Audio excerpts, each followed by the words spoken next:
The first time I met Ted, I didn't expect death would become more than just a part of my job description. Working as an ER nurse, I'd grown accustomed to the presence of funeral home staff.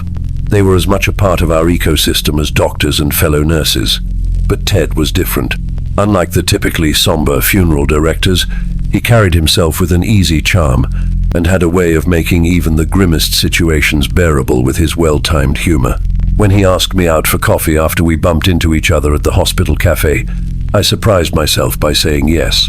His family's funeral home had been a cornerstone of our community for 3 generations, started by his grandfather who had passed away a few years back.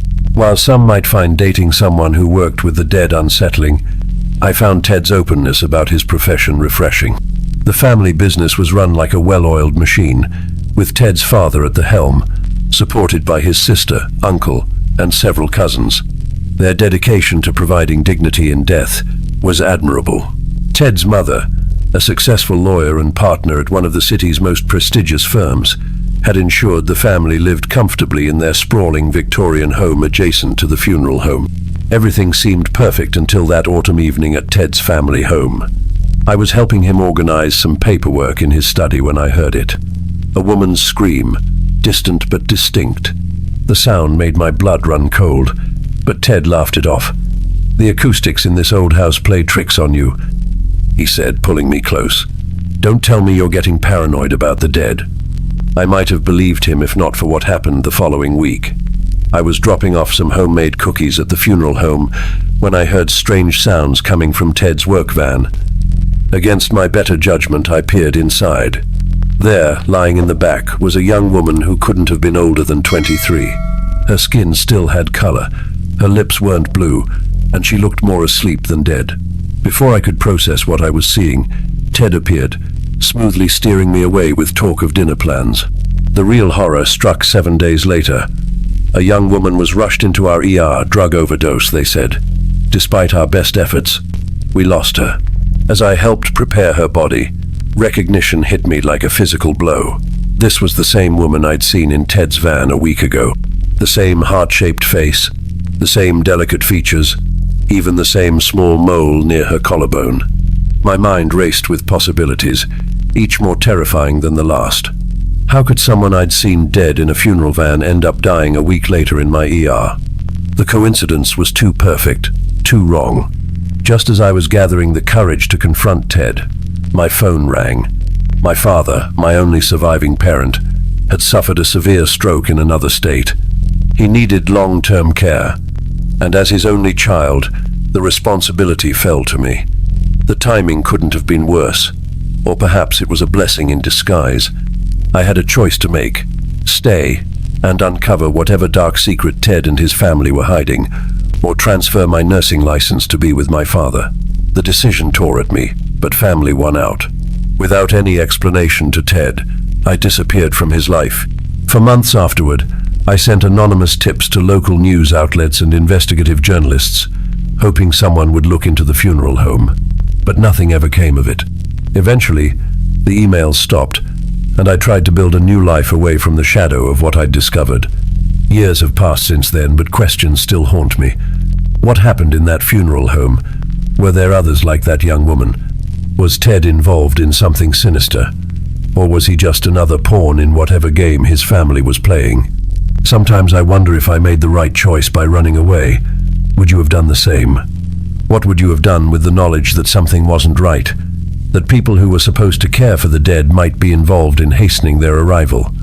I still check the local news from my old town, half expecting to see headlines about the funeral home.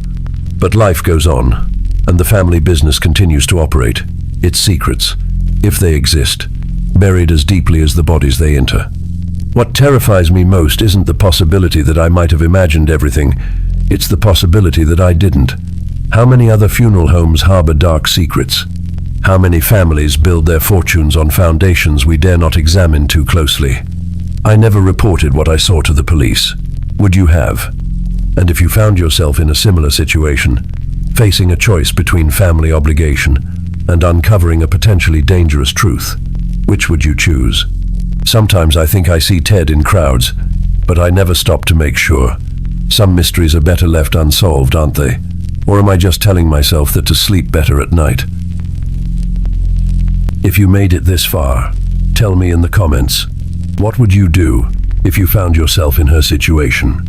Also, don't forget to like, share and subscribe so you don't miss the next unsettling story, and also help our stories reach more people who could actually do something about funeral homes with hidden motives.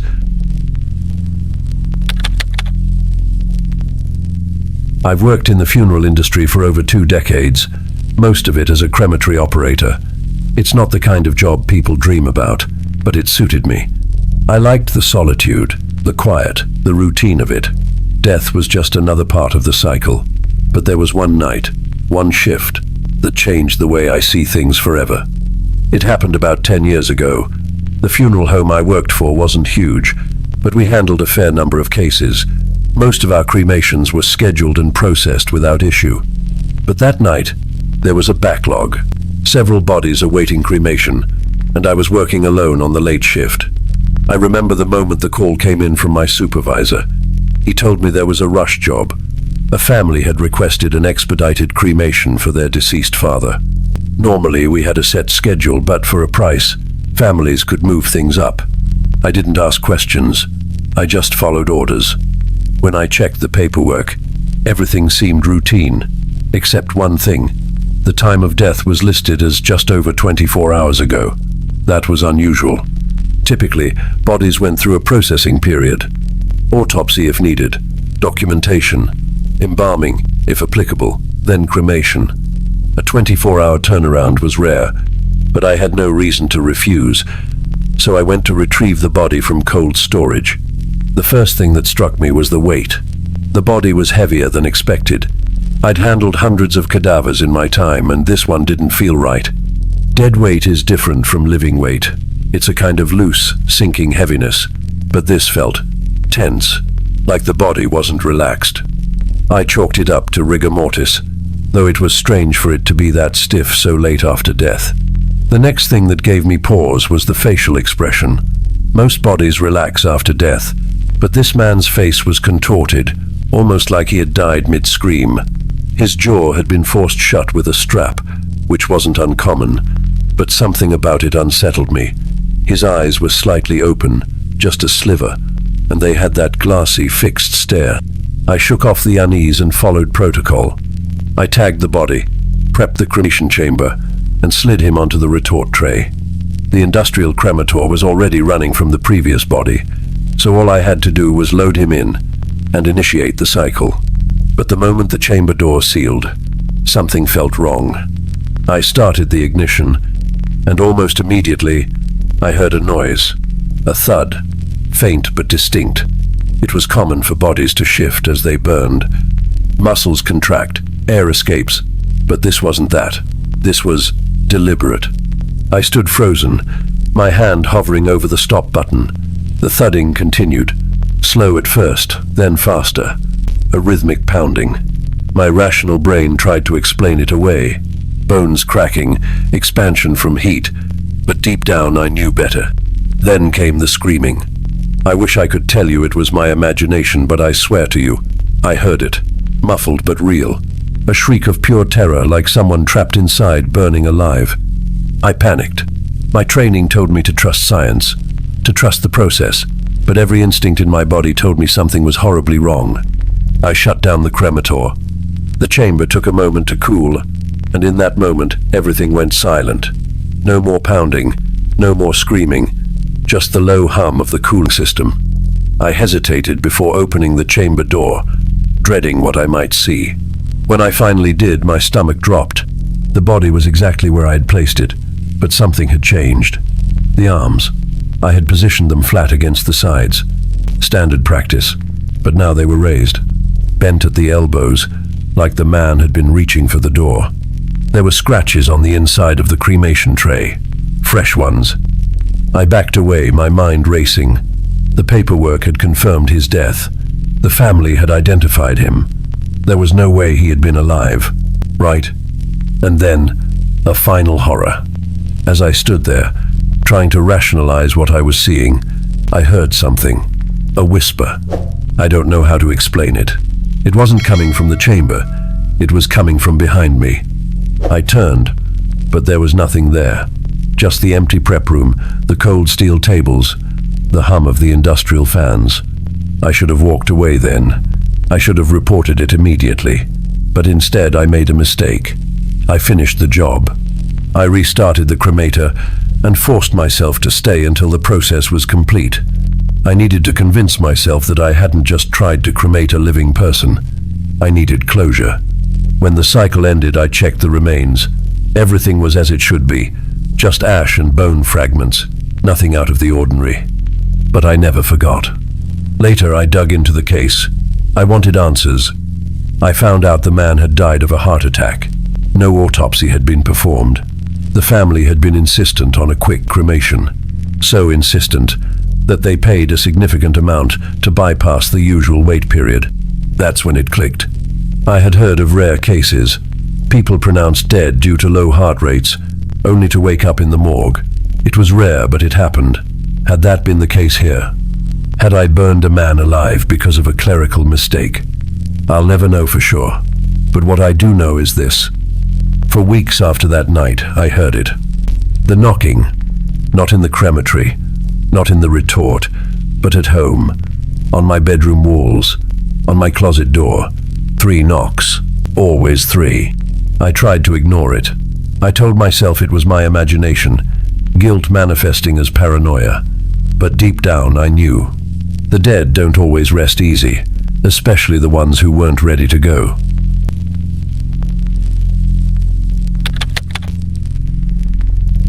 I've been a funeral transport driver for a long time. My job involves picking up the deceased from various locations, homes, hospitals, nursing facilities, and bringing them to funeral homes or morgues. It's not a job many people want, but someone has to do it. Most of my runs are routine, but there's one pickup I'll never forget, no matter how hard I try. It was a bitterly cold January night. Around 2 a.m., I got a call to pick up a deceased elderly woman from her home in a remote rural area. These home pickups can be tricky. You never know what condition the body will be in or what family dynamics you'll walk into. But this call seemed straightforward enough. The dispatcher gave me the address and some basic details. The woman had passed away in her sleep, found by her adult daughter who was staying with her. The daughter had called it in and was waiting for pickup. Simple enough. I drove my transport van down pitch-black country roads for about 40 minutes. The further I got from town, the more isolated it became. Just endless fields and occasional clusters of trees, their bare branches casting strange shadows in my headlights. The temperature gauge on my dashboard showed 5 degrees Fahrenheit. When I finally found the address, it was a old 2-story farmhouse set way back from the road. The only light came from a single window upstairs. As I pulled into the long gravel driveway, my headlights swept across the weather-beaten siding and sagging front porch. Something about the place made my skin crawl, but I brushed it off. Old houses always look creepy at night. I grabbed my clipboard and equipment and walked up to the front door. Before I could knock, it creaked open. A middle-aged woman stood there, wrapped in a heavy cardigan. Her eyes were red from crying. "Thank you for coming," she said softly. "She's upstairs." I followed her up the narrow staircase, my footsteps echoing on the wooden steps. The house had that distinct musty smell that all old farmhouses seem to share, a mixture of dust, aged wood, and memories. The woman led me to a bedroom at the end of the hall. "I'll wait downstairs," she said, then hurried away before I could respond. I'd seen hundreds of deceased people over the years, but something made me pause before entering that room. A chill ran down my spine that had nothing to do with the winter air seeping through the walls. Taking a deep breath, I stepped inside. The bedroom was small and sparsely furnished. Just a bed, dresser, and rocking chair by the window. An old woman lay in the bed, covered up to her chest with a patchwork quilt. Her white hair was neatly combed, and someone had placed her hands folded over her stomach. She looked peaceful enough. I set down my equipment and approached the bed to begin my standard procedures. That's when I noticed something odd. Despite the freezing temperature, the room felt unusually warm, and there was a faint, sweet smell I couldn't quite place. As I got closer to check her vitals, A formality, but required. I noticed her skin had an unusual waxy sheen in the dim light. When I touched her wrist, instead of the expected coldness, it felt warm. My stomach dropped. Something was very wrong here. I quickly checked for a pulse, dreading what I might find. Nothing. But her skin was definitely warm, far too warm for someone who was supposed to have been dead for hours. Then I noticed something else that made my blood run cold. The quilt covering her chest was moving slightly, up and down, up and down. She was breathing. I stumbled backward, knocking over my clipboard. "Ma'am!" I called out, my voice shaking. "Ma'am, can you hear me?" The old woman's eyes snapped open, but they weren't normal eyes. The pupils were completely white, like marbles. She turned her head toward me with an unnatural, jerky motion. Then she smiled. It wasn't a gentle grandmother's smile. Her lips pulled back too far, revealing teeth that seemed too sharp, too numerous. That sweet smell suddenly became overwhelming, cloying, like rotting fruit. "Are you here to take me?" she asked in a voice that sounded like rustling paper. I backed toward the door, my heart pounding. "There's been a mistake," I managed to say. "I'll get your daughter." The old woman sat up with impossible speed. The quilt fell away, and I saw that her nightgown was covered in dark stains. "My daughter." She tilted her head at an angle no human neck should allow. "My daughter died 30 years ago. I ran. I flew down those stairs faster than I've ever moved in my life. The woman who had let me in was nowhere to be seen. The entire downstairs was dark and empty, with a thick layer of dust covering everything. No one had lived here for a very long time. Behind me, I heard something coming down the stairs. Not footsteps, more like something heavy being dragged. I crashed through the front door and sprinted to my van.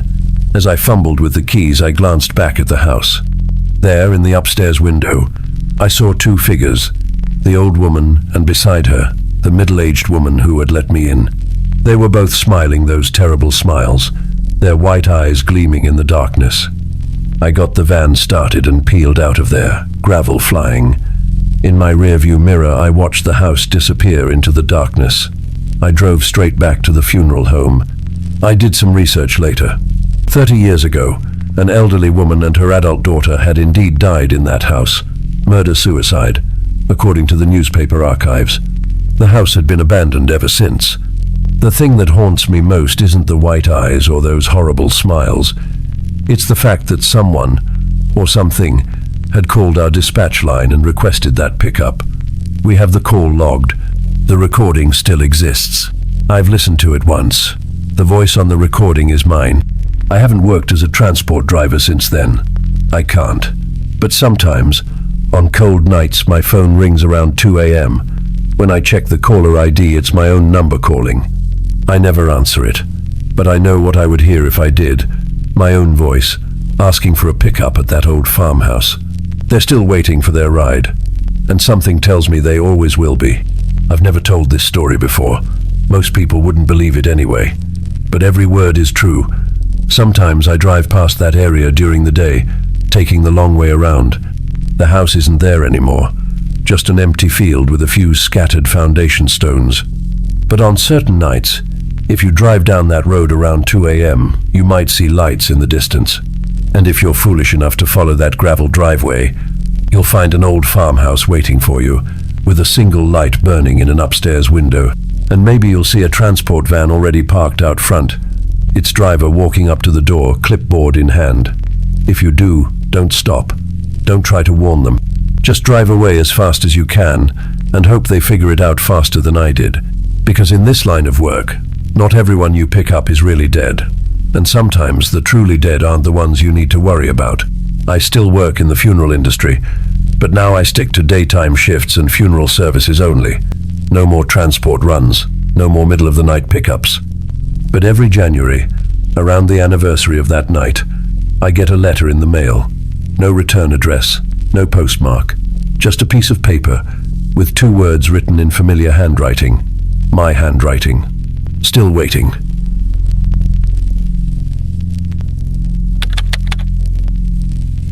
I've worked in the funeral industry for years, long enough to be desensitized to most things. I've seen bodies in every state imaginable. Fresh, decomposed, embalmed, burned down to brittle bone fragments. Nothing really rattled me anymore, or at least, that's what I thought until the night I cremated a man whose ashes refused to stay put. This happened about 8 years ago. I was working a solo shift at the Crematory, which wasn't unusual. The job is quiet, mostly consisting of processing paperwork, preparing bodies, and running the cremator. Cremations take a couple of hours, so most of the time is spent waiting. I didn't mind. The silence suited me. That night, I had only one case left on my schedule. A man in his 60s who had died alone in his apartment. No known family, no visitors, just a welfare check from a landlord who hadn't seen him in weeks. By the time they found him, the body had already started decomposing. Nothing extreme, but enough to require extra care during handling. I retrieved him from cold storage and began my routine. The paperwork was in order, the identification tag was correct, and everything about the process was standard. But when I unzipped the body bag, I noticed something odd. The man's mouth was full of dirt. Now, I've seen some strange things before. People die in odd ways, and sometimes bodies are found in weird conditions.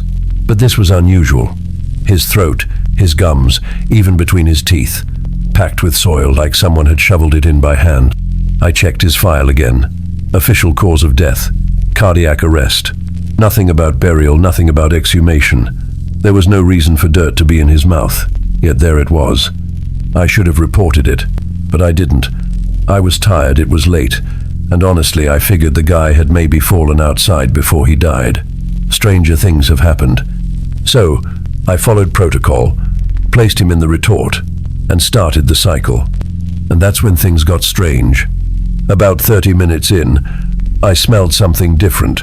Not the usual burning flesh and bone, something earthy, like damp soil baking in the heat.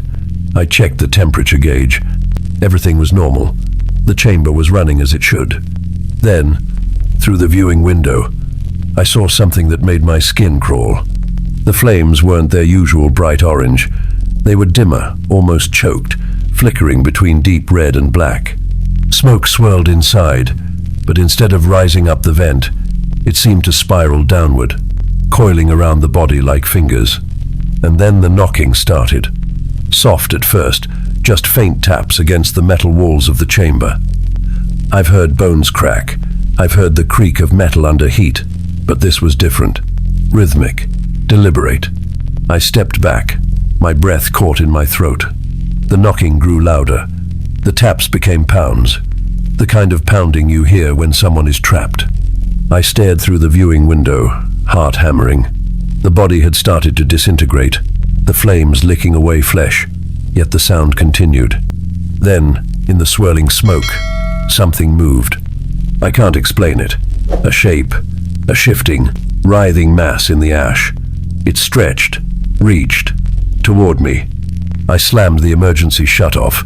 The chamber cooled, the flames died, and the knocking stopped. For a long time I just stood there, trying to get my breathing under control. I told myself it was a malfunction, a trick of the fire, maybe something in the man's body reacting to the heat. But when I reopened the chamber, the remains weren't normal. The bones were scattered, not in their usual neat pile. The ash was disturbed, like something had moved through it, and in the center of the tray, untouched by flame, was a clump of wet soil. I didn't understand. I still don't. Shaken, I processed the remains, grinding down the bones into the fine, powdery ash families expect. But when I poured the ashes into the urn, something bizarre happened. The ash wouldn't settle. Normally, cremated remains are dense. They pour smoothly, resting heavily in the urn. But this, it was light, suspended. It floated in the air like dust, refusing to land. And then, as I watched, it started moving, not drifting randomly like dust in a breeze. Moving, coiling inside the urn like it was alive. I slammed the lid shut and sealed it immediately. I didn't want to see it anymore. When I delivered the urn to the funeral home, I told myself I was done with it, that whatever I saw, whatever happened, wasn't my concern anymore. But that was wishful thinking. The next night, I found ash on the floor of the crematory. I thought maybe I had spilled some from another case, but as I bent down, my stomach dropped. The ash formed a line, not a mess, not a random spill, a line leading from the cremation chamber to the processing station, to where I had handled his remains. I cleaned it up, trying to shake the creeping sense of dread. But the next night, it was back. The same line, the same path. And the night after that, I stopped working the late shift not long after. I never found an explanation. The funeral home staff told me the urn had been picked up by a distant relative who never even asked about the ashes, just took them and left. I don't know what happened to them, but sometimes late at night I still dream about that smoke, about the way it twisted, the way it reached, and in those dreams, I always hear the same thing. A knock. Soft, rhythmic, coming from inside the urn.